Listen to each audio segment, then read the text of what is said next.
que há em mim te dá louvor. Só a ti adoro, meu Senhor.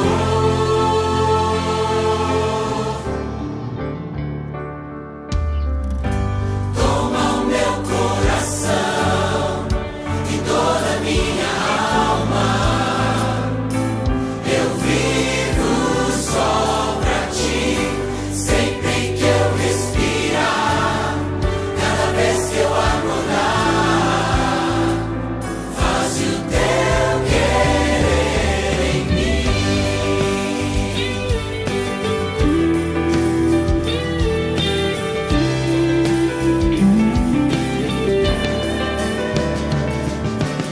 Este é meu desejo, Senhor, te honrar Com meu coração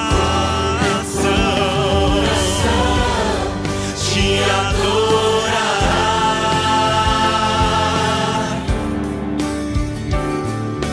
Tudo que há em mim te dá louvor.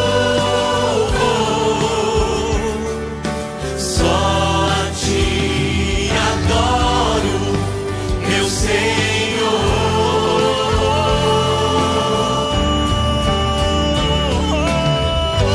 Toma o meu coração e toda a minha alma. Eu vivo só pra ti, sempre que eu respirar, cada vez que eu acordar. Faz o teu querer em mim. Toma o meu coração e toda a minha alma. Eu vivo só pra ti, sempre que eu respirar, cada vez que eu acordar. Faz o teu querer em mim. Toma o meu coração, Toma o meu coração e toda a minha alma. e toda a minha alma. Eu vivo só pra ti, sempre que eu respirar, cada vez que eu acordar. Faz o teu querer em mim.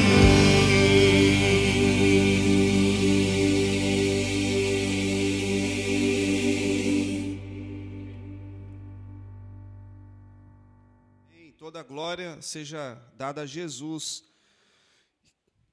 Ele que é o autor da nossa fé, Ele é o consumador dela, Ele é o que nos mantém vivos na palma das suas mãos. E domingo que vem nós estamos fazendo já uma prévia de aniversário, tomamos café, conversamos um pouquinho. Domingo que vem a gente comemora oficialmente 3 anos de organização da igreja. A gente tem uma caminhada ainda pequena, tentamos selecionar algumas das muitas fotos. Que momento bom aquele antes da pandemia, aquele aglomero de gente, né, como o crente gosta de comer salgado e tomar refrigerante, né? E aí a gente está voltando devagarinho essas coisas, e domingo que vem nós vamos ter, então, o aniversário, e não pode faltar o aniversariante, né? Então, por favor, irmãos, estejam aqui, se esforcem. A gente gosta sempre de tirar uma foto no final da celebração, para a gente registrar um momento tão importante quanto é o dia do nosso aniversário. Então, às 19 horas, estaremos aqui para celebrar a Deus esses 3 anos de organização da Igreja Comunidade Batista Esperança. Que bom que você, que eu fazemos parte desse tempo que Deus tem proporcionado para a gente viver numa comunidade de fé.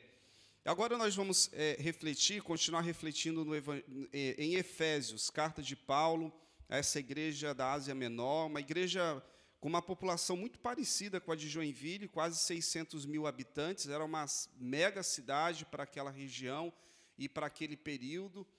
E Paulo, ele morou passou por 3 meses, implantou essa igreja ali. Depois Paulo morou 3 anos em Éfeso, para dali ele organizar uma igreja que tinha muitos gentios. Paulo era judeu, e o evangelho era alcançado principalmente entre os judeus, mas Éfeso era uma cidade da Ásia Menor, e hoje a Turquia, né, no nosso mapa mundi, e estava bem distante do povo de Deus, mas existem os judeus, assim como tem brasileiro em todo lugar no mundo, né, tinha judeu em todo lugar do mundo, né, e ali estavam os judeus, o povo de Deus, que já conhecia a Torá, a Talmud, as Escrituras, e estava também ali o povo gentil, que não conhecia Deus e que foi alcançado pela mensagem do Evangelho. Timóteo se tornou pastor dessa igreja, aquele que Paulo escreve na primeira e na segunda carta de Timóteo, e ele pastoreia esse povo aqui de Deus. Paulo está na prisão, escrevendo para essa igreja, e falamos domingo passado, se você voltar os seus olhos aí para a saudação de Paulo, na primeira epístola, no capítulo 1, versículo 1, Paulo ele tem consciência de quem ele é no corpo de Cristo. E nós falamos domingo passado que nós precisamos entender onde é que nós nos encaixamos no reino de Deus, quais são as vocações que o Espírito Santo nos concedeu, quais são os dons que ele nos concedeu e que ele tem expectativa ao nosso respeito. Ele não nos deu o Espírito Santo apenas para nos salvar da condenação do juízo. Ele nos deu o Espírito Santo e, enquanto aqui vivemos, ele tem um propósito para nós. E o tema dessa série de mensagens não entristeçam o Espírito Santo. Baseado, então, em Efésios 4:30, que diz: não entristeçam o Espírito Santo de Deus, o selo que ele colocou sobre você para o dia em que nos resgatará como sua propriedade. Obviamente, às vezes a gente entristece, né, alguém que a gente ama. E quando a gente faz isso, a gente pede perdão, a gente pede desculpa. E o Espírito de Deus, Paulo vai dizer que ele geme por causa do nosso pecado, quando nós entristecemos a ele. Ele geme quando a gente ora e não sabe como nos dirigir a Deus como deveríamos. Por isso que Paulo diz que o Espírito Santo, ele intercede por nós ao Pai com gemidos inexprimíveis. Ele filtra, né? Ele traduz para o coração de Deus as nossas orações, porque ele está conosco, ele está em nós. E quando a gente fala de entristecer o Espírito Santo, é para a gente não cometer autossabotagem, é para a gente não se prejudicar. Eu dei até um exemplo lá dos deuses do Olimpo. Toda vez que Zeus, Poseidon e todos os deuses do Olimpo não recebiam a oração, eles eram enfraquecidos, eles eram diminuídos.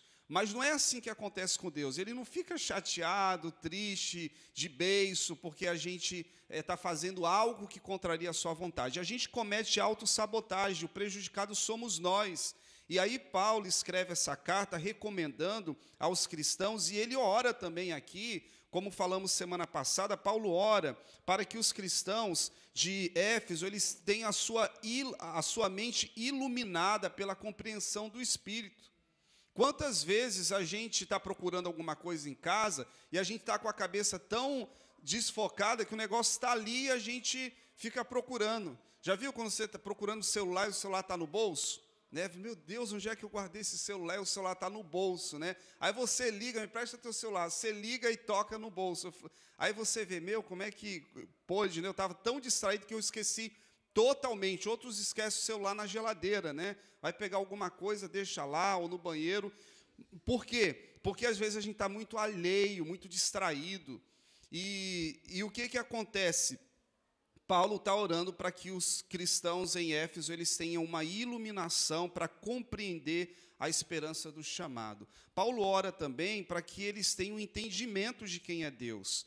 A igreja de Éfeso estava muito triste, porque como é que Deus pode permitir um negócio desse? Paulo é um servo de Deus, a gente precisa, ele é um evangelista, ele está preso, ele fez tudo certinho, ele está alinhado com a vontade de Deus. Como é que Deus permite uma coisa dessa acontecer com Paulo? Paulo está na cadeia, ele está sofrendo, ele está sendo injustiçado. Aí Paulo, no capítulo 19, versículo 19 do capítulo 1, ele diz assim, olha, eu oro para que vocês entendam a grandeza insuperável do poder de Deus para conosco, os que cremos. O mesmo poder grandioso que ressuscitou Cristo dos mortos e o fez assentar no lugar de honra à direita de Deus, nos domínios celestiais, está acima de qualquer governante, de qualquer autoridade, de qualquer poder, de qualquer líder, seja de qualquer nome, não apenas desse mundo, mas também no futuro. Deus submeteu todas as coisas à autoridade de Cristo. Então Deus sabe o que está fazendo.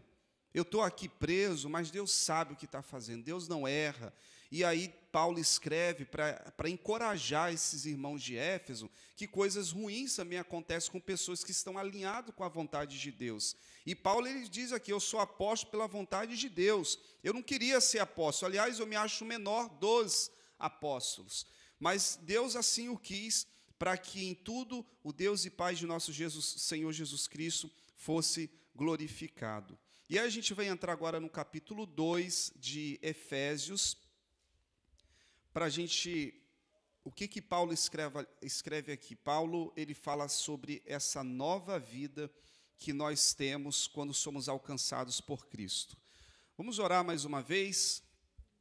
Deus nosso Pai, louvado seja teu nome, que é santo, e pedimos que o teu Espírito Santo nos ilumine o entendimento para compreender tudo aquilo que o Senhor quer falar conosco nessa hora. Assim pedimos e oramos em nome de Jesus. Amém. Então vamos acompanhar a leitura que vai ser projetada, Nova Vida com Cristo. Leio na nova versão, que versão é essa aqui? Transformadora. Vocês estavam mortos por causa da sua desobediência e de seus muitos pecados, nos quais costumavam viver como o resto do mundo, obedecendo ao comandante dos poderes do mundo invisível. Ele é o espírito que opera no coração dos que se recusam a obedecer. Todos nós vivíamos desse modo, seguindo os desejos ardentes e as inclinações de nossa natureza humana. Éramos, por natureza, merecedores da ira como os demais. Paulo está escrevendo aqui para uma comunidade de cristãos gentios, aqueles que não são do povo judeu. E Paulo está dizendo que Deus nos amou na condição em que nós estávamos totalmente alienados da verdadeira vida de Deus. Nós estávamos mortos. Nós não tínhamos ideia do que é viver uma vida aliada com o propósito de Deus. E Paulo ele diz que esse estado de morte, que é a separação do homem, tem gente que é um morto-vivo, tá vivo fisicamente, mas está morto espiritualmente. É isso que Paulo está dizendo. E por quê? Qual foi a causa? Qual foi o atestado de óbito dessa morte? Foi o pecado e a desobediência. Primeiro ele fala aqui que foi a desobediência leva o pecado. E Paulo fala aqui de pecado, tanto da hamartia, que é a condição humana de pecado, de errar o alvo, de errar o objetivo de viver a vida. Nós fomos feitos à imagem e semelhança de Deus. Toda vez que a gente não vive, a gente não se parece com Deus, a gente não se assemelha a Deus, a gente comete hamartia, a gente erra o alvo, a gente erra o objetivo pelo qual fomos criados. Mas Paulo está falando aqui de um outro tipo de pecado, o pecado aqui da transgressão deliberada, a desobediência. Nós somos pecadores por natureza e existem outros pecados que são pecado da desobediência. Eu sei o que é para fazer, mas eu opto fazer o errado. E existe um outro pecado que ele vai falar, o pecado da ignorância. Que aí eu trago para vocês a parábola de Jesus, lá em Lucas 15, quando ele fala de 3 tipos de pessoas. Primeiro, ele fala a história de uma mulher que perdeu uma dracma, uma moeda muito preciosa, e ela começa a revirar a casa toda para encontrar a sua moeda. E Jesus fala que quando aquela mulher encontra aquela moeda, ela se alegra, ela chama a vizinhança e comemora, porque ela encontrou o seu bilhete da sorte que ela tinha perdido, sua moeda preciosa. E aí, Jesus fala também de um outro tipo de pessoa, que são as pessoas como uma ovelha. A ovelha está ali sendo conduzida pelo pastor, mas tem aquela ovelhinha rebelde que quer pastar longe das outras. E aí ela se desviou. E aí, na hora do pastor levar para o curral, uma ovelha ficou desgarrada. E aí Jesus fala que o pastor deixa as 99 no aprisco e vai em busca daquela ovelhinha perdida, e ele se alegra muito quando encontra aquela ovelha perdida. E tem um outro tipo de pessoa, que é o filho pródigo, que é aquele filho que enjoou da casa do pai, das regras do pai, e ele resolve viver a vida do seu próprio modo, da sua própria maneira, negando todo tipo de criação pelo qual o pai o criou. E ele vai embora, e ele se perde, depois ele se arrepende, volta de novo para o seu pai arrependido, querendo realmente a reconciliação com seu pai. Então, essa primeira pessoa perdida, que é a da moeda, é o perdido que está perdido, mas não sabe que está perdido. Uma moeda não sabe que está perdida. Ela precisa ser achada, ela precisa ser encontrada. Ela não grita, ei, estou aqui. Ela não deu nenhuma dica para a dona dela, porque ela é uma moeda, não tem condições de saber que ela está perdida. Assim, existem muitas pessoas, elas são totalmente ignorantes acerca da vida de Deus, que elas vivem a sua vida, está perdida, perdendo o seu valor, e elas simplesmente não se dão conta disso, que estão perdendo a vida verdadeira de Deus. Teve um tio do meu pai, estava na transição do cruzado para o cruzeiro, era cruzeiro para o cruzado, era 1900 e cacetada, e aí o velhinho teve Alzheimer ou mal de Parkinson, não sei qual é, ele ficou totalmente esquecido. E ele guardava o dinheiro, sabe aquela geração que guarda dinheiro debaixo do travesseiro, do colchão? E aí, quando ele trocou, aí passou-se, acho que uns 5 anos depois, quando ele já estava acamado, aí foram trocar as coisas, viram aquele monte de dinheiro, totalmente desvalorizado, não valia 1 centavo mais. Daí teve aquele período da transição, de ir para o Banco Central, né, ou para o banco, levar e trocar pela nova moeda. Acho que era a transição do real mesmo, né? E aí perdeu, porque o dinheiro, ele estava perdido, perdeu o seu valor, porque dinheiro é isso, ele não sabe que está perdido. E aí Jesus falou que existe esse tipo de pessoas que está perdida, mas não se dá conta que está perdida. É preciso ter alguém que vá em busca desses perdidos. E o segundo perdido é a ovelha, ela está perdida e ela sabe que está perdida, mas ela não sabe voltar. Ela precisa também de um pastor para ir atrás dela. E o que a ovelha pode fazer? Ela pode gritar, ela grita, ela berra, na esperança de que alguém ouça o seu grito, o seu gemido de perdição. E o outro tipo de pessoa é o jovem novo, o jovem da parábola do filho pródigo. Ele sabe que está perdido e ele sabe o caminho de volta para Deus, para casa. E aí, quando Paulo está falando aqui aos Efésios, ele fala que existe esses 2 tipos de pessoas, o do pecado, da condição humana, e o pecador que opta por desobedecer. Por quê? E aí, meus irmãos, se a gente focar o nosso olhar para o versículo 1, vai dizer que existe um comandante dos poderes do mundo invisível. Ele é o espírito que opera no coração dos que se recusam a obedecer. Assim como existe o Espírito de Deus que nos influencia para Deus, existe o espírito desse mundo que atua nas regiões entre os seres humanos a fim de puxar essa pessoa para distante de Deus. Já viu o famoso anjinho de um lado e o capetinha do outro? É o que Paulo está falando aqui. E aí, nós somos assediados tanto por uma voz como por outra voz. E Paulo está falando que esse espírito, ele opera no coração das pessoas, ao ponto de que essas pessoas, elas se recusam a obedecer à vida de Deus. Elas até entendem que tem Deus, elas até entendem que Jesus morreu na cruz, mas eu me recuso a viver o plano de Deus, porque eu tenho um plano melhor. É a ilusão que muitas pessoas têm, por causa da inclinação da nossa natureza humana caída. éramos por natureza merecedores da ira de Deus. Versículo 4, mas Deus, ele é tão rico em misericórdia e nos amou tanto, que embora estivéssemos mortos por causa de nossos pecados, ele nos deu vida juntamente com Cristo. É pela graça que vocês são salvos. Meus irmãos, se não fosse a misericórdia de Deus, né, nós não estaríamos aqui conversando, né? Tem aquele filme do Jim Carrey, Deus por um Dia, já viram esse filme? O que seria, como é que a gente agiria se nós fôssemos Deus? Nós não temos nem ideia, né, da paciência, da misericórdia e da longanimidade de Deus.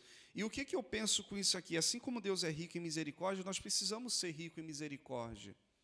Assim como Deus é rico em amor, nós também precisamos ser enriquecidos com o amor de Deus. Porque nós somos tentados e provados o tempo todo, e se nós nos basearmos apenas, se a gente não encher o tanque da nossa vida com o Espírito Santo, deixar ele apagadinho, a gente não consegue resistir os dias maus em que nós estamos vivendo. Nós nos tornamos egoístas, nós nos tornamos presunçosos, nós nos tornamos individualistas. Por quê? Porque o amor de Deus é derramado em nós de forma abundante pelo Espírito de Deus. E nós não podemos sabotar nós mesmos, nos fechando para esse grande derramado do Espírito de Deus na nossa vida.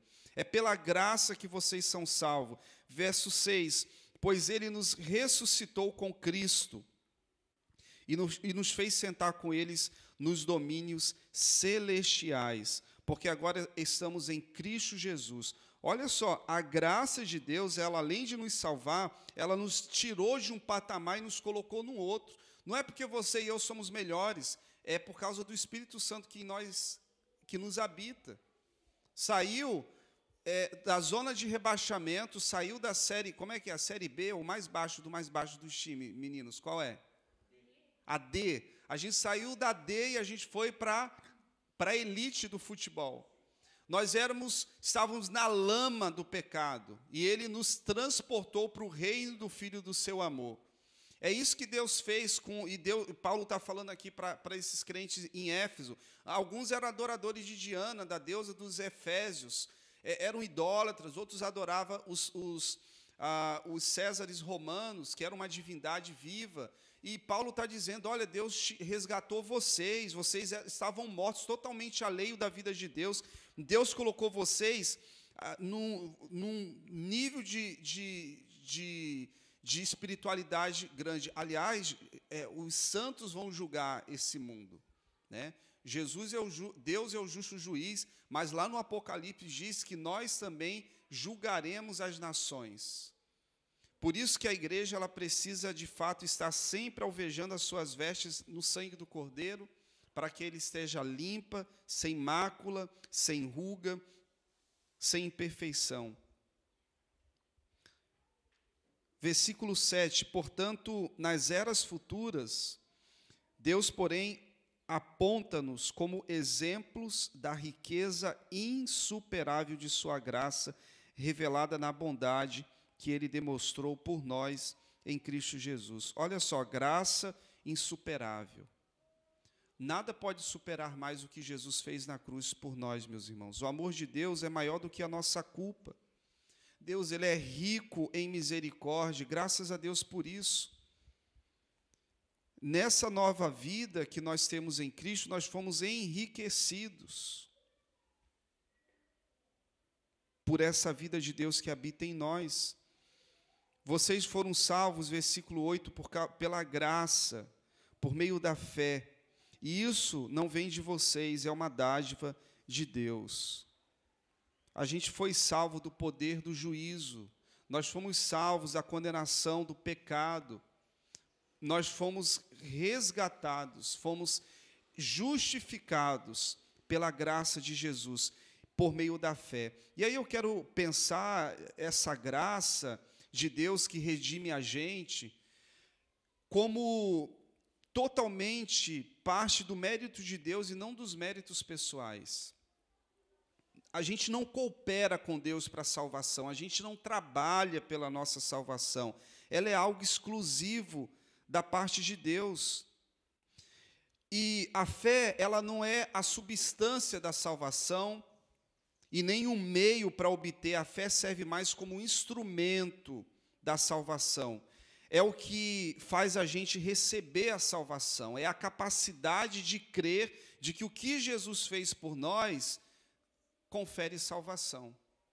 Lembra os adolescentes, a gente saiu para distribuir máscaras no tempo da pandemia, e alguns olhavam desconfiado, assim, né? Naquele tempo todo mundo estava fazendo um biquinho para vender máscara, para ganhar um dinheirinho, e tem um monte de gente dando máscara. Falei, deve estar vendendo, é mais outros vendedores de máscaras, né?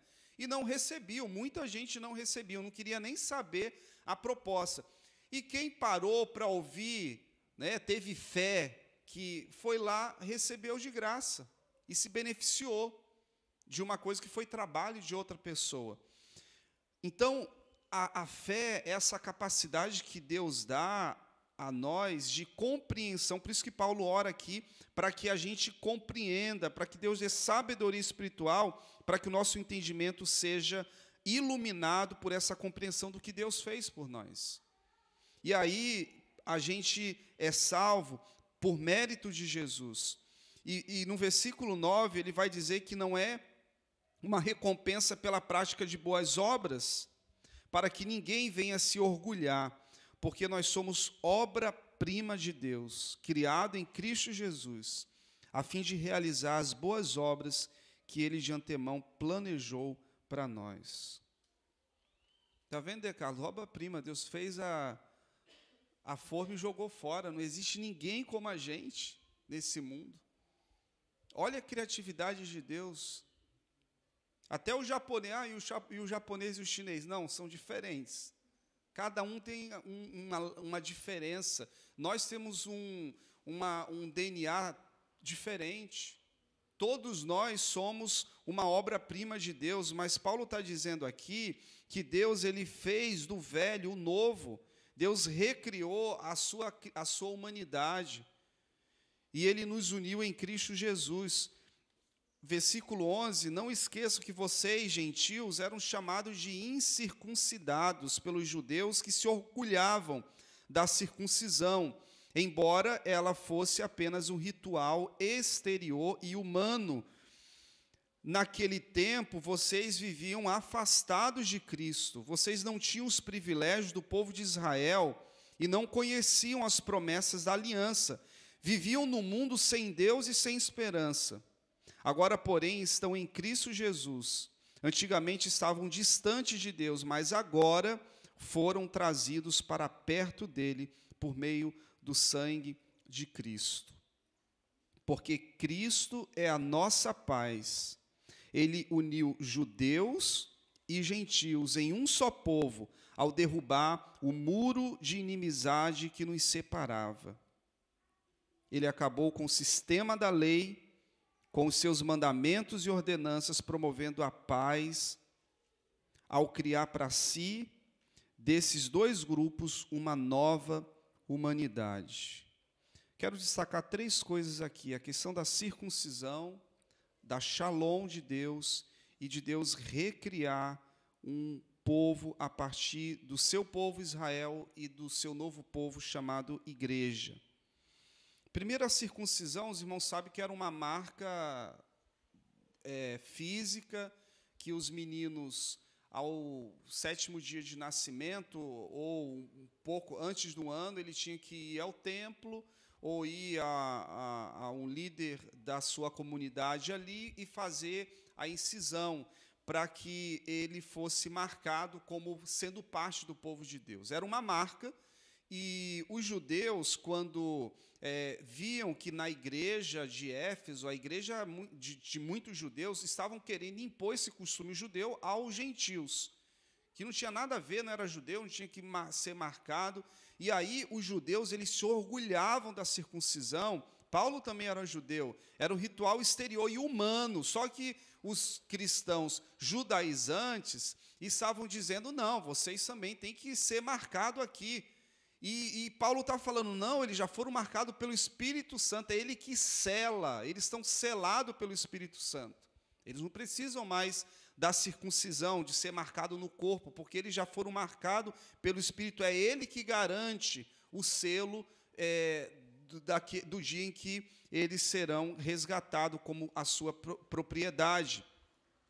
E quando, lá no templo de Jerusalém, no templo de Salomão, e mesmo também no templo, nas sinagogas, existia uma frasezinha que dizia assim: proibido entrada de qualquer estrangeiro, pena de ser morto. Não podia entrar no templo, só quem era judeu, com quipazinho na cabeça, só podia entrar lá. E no pátio tinha o pátio das mulheres, as mulheres também não podiam ter acesso ao templo, à nave principal do templo. E os judeus são com dificuldade de receber os novos irmãos na fé, porque essa é uma compreensão judaica. A divisão foi quebrada já, o muro foi derrubado, o véu do templo foi rasgado. E os judeus estavam orgulhosos da sua tradição, e Paulo está dizendo que eles precisam ser libertos do legalismo, de um comportamento moral e ritualístico, porque não é isso que salva, é a graça de Deus que salva. A graça que nivela judeus e não judeus a uma nova humanidade que Cristo está fazendo. Tanto é que quando Paulo está pregando, Paulo leva Timóteo, que era filho de um grego, e ele vai para a sinagoga. Queriam apedrejar Paulo e o pobre do Timóteo. Você está maluco, Paulo? Esse cara não pode estar aqui, esse cara é estrangeiro. Falei, gente, acabou esse negócio, o véu do templo se rasgou, não existe mais judeu. E Paulo vai falar, nessa nova vida, não importa se você é judeu, se você é gentil, se você é grego, se você é circuncidado, se você é incircuncidado, se é inculto, se é incivilizado, se é grego, se é bárbaro, cita, se é escravo, se é livre, Cristo é tudo o que importa e Ele vive em todos. Amém? Isso é revolucionário na época. Acabou a divisão. Tanto é que quando Paulo fala que eu sou apóstolo de Cristo, o que Paulo está dizendo? Paulo, quando se converteu, ele era perseguidor da igreja, ele matava cristãos. E aí, Paulo se converte e levou quase 10 anos para a igreja de Jerusalém aceitar ele, garantir que ele realmente era convertido. Quem sabe esse cara não é infiltrado, para saber onde estão os apóstolos e matar todo mundo. E aí apareceu um cara chamado Barnabé, que foi lá em Tarsos, na casa da mãe de Paulo. Paulo está aí, tá? E Paulo estava lá trabalhando. Paulo, o que tu está fazendo aí, Paulo? Vamos lá para Antioquia, está tendo um avivamento grande lá, vamos pastorear comigo aquela igreja. E vai Paulo lá com Barnabé em Antioquia pastorear a igreja. E Pedro, às vezes, Pedro era judeu, né? E Pedro, às vezes, queria que os gentios vivessem como judeus. E um dia Paulo, e está registrado aí nas cartas, Paulo pega uma briga com Pedro, e aí Jesus tem que vir para apartar a briga. E aí Jesus manda numa visão um monte de animal que judeu não comia, e falou assim, Pedro, pega esse porquinho aí e faz um assado. Aí depois Pedro fala assim, capaz, Jesus, vamos pensar que Pedro é Catarina, né? É o gaúcho. Não dá, porque isso é um animal imundo, um animal impuro. E aí depois Jesus dá um cala-boca no Pedro e fala assim, nunca mais chame de imundo e de impuro aquilo que eu já santifiquei. Então deixa Paulo quieto, eu chamei Paulo para pregar para os gentios, e você continue pregando para os judeus. E para todos os outros também. Tanto é que quando o Espírito Santo vem sobre a igreja, Jesus fala para eles ficarem em Jerusalém, um começa a falar italiano, o outro começa a falar em espanhol, o outro começa a falar, cada um na sua língua.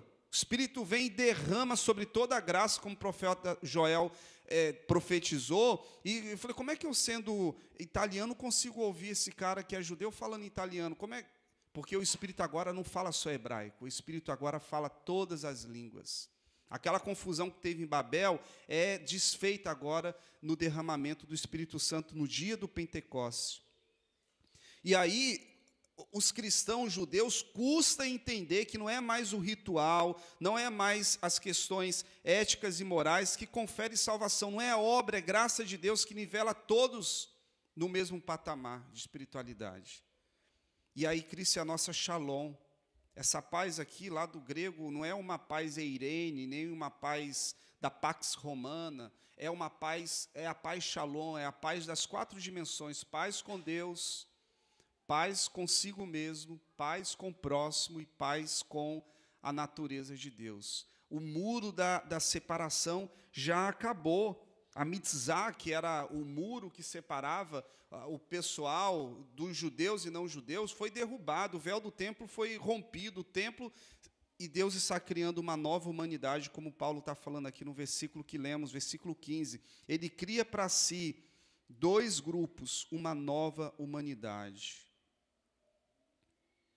Então, na igreja, a gente tem gente de esquerda, tem gente de direita, tem flamenguista, tem vascaíno, tem gente que não torce para time nenhum. Tem bonito, feio não tem na igreja. Só no mundo que tem gente feia. Mas na igreja tem uma diversidade de pessoas, de ideias, mas nós somos unidos por uma coisa muito mais forte chamada Cristo. A shalom de Deus faz com que a gente não valorize as diferenças, mas essas diferenças, elas são potencial para valorizar o corpo de Cristo.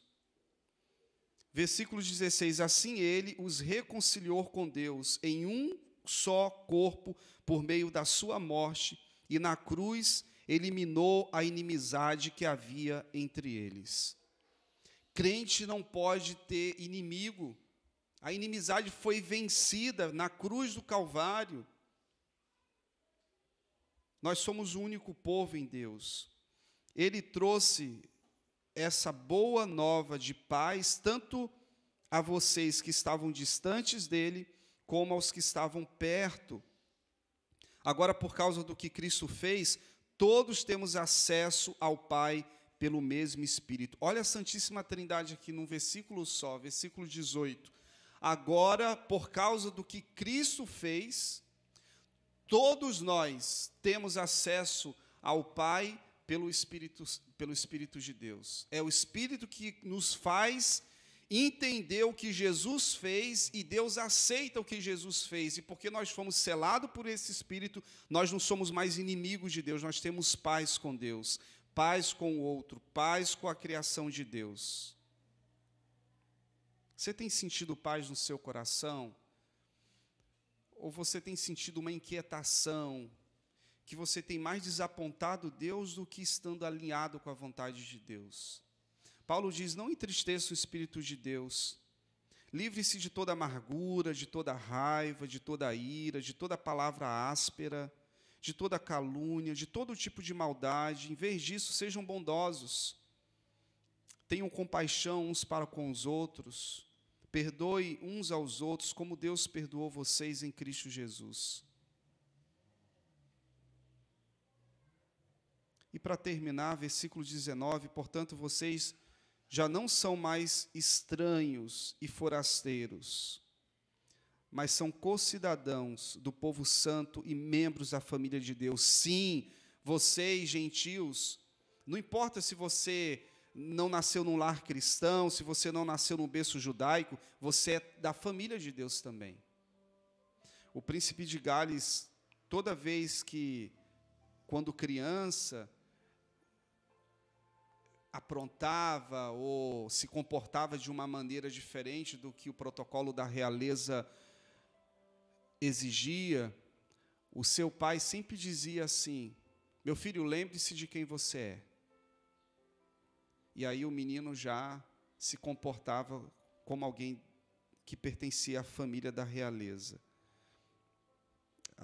Paulo está dizendo que nós não somos mais forasteiros, nós fazemos parte de uma família, da família de Deus.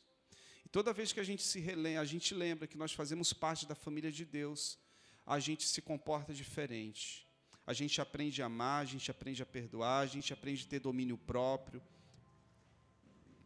E como a gente precisa se relembrar o tempo todo: eu não sou um forasteiro, eu não vivo a vida alheia à vontade de Deus, eu faço parte da família de Deus. E aonde a família de Deus está, é lá onde eu quero estar. O que a família de Deus faz, é isso que eu quero fazer. Juntos, somos uma casa, edificados. Esse é o simbolismo quando você sai da tua casa, eu saio da minha, a gente se junta aqui, a gente se torna a casa onde o Espírito habita. Ele não habita nisso aqui, em templos feitos por mãos humanas. Ele falou lá para a mulher samaritana, olha, não, chegou a hora, e eu digo que já chegou esse momento em que os verdadeiros adoradores adorarão o Pai em espírito e em verdade. Adorar o Pai por meio de Jesus no espírito e na verdade, que é Jesus. Então, nós somos como tijolos. Quando nos reunimos nesse ajuntamento, nós declaramos que nós estamos unidos e nós se tornamos templo santo para o Senhor.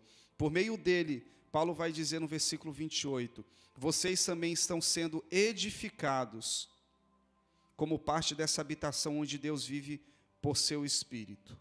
Deus habita em você, amém?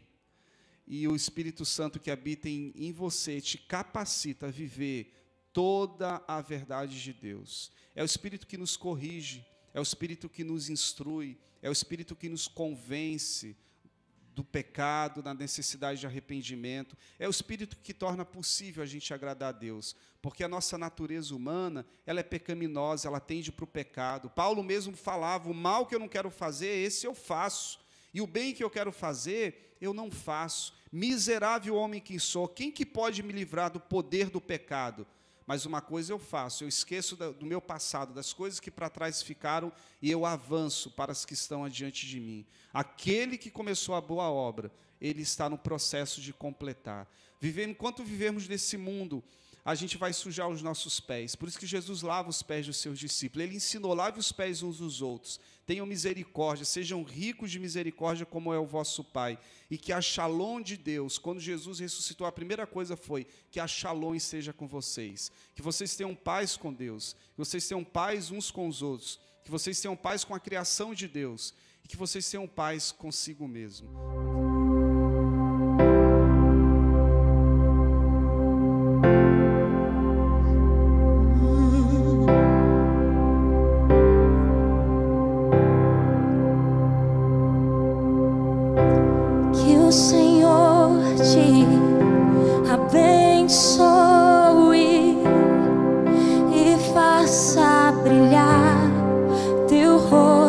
Em ti e conceda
bênção se derrame até 1000 gerações. Tua família e teus filhos e os filhos dos teus filhos. Tua presença te acompanhe por detrás, por diante, do teu lado e em ti. É contigo, é por ti que de dia e de noite, tua entrada e saída, em teu riso, em teu choro, é contigo.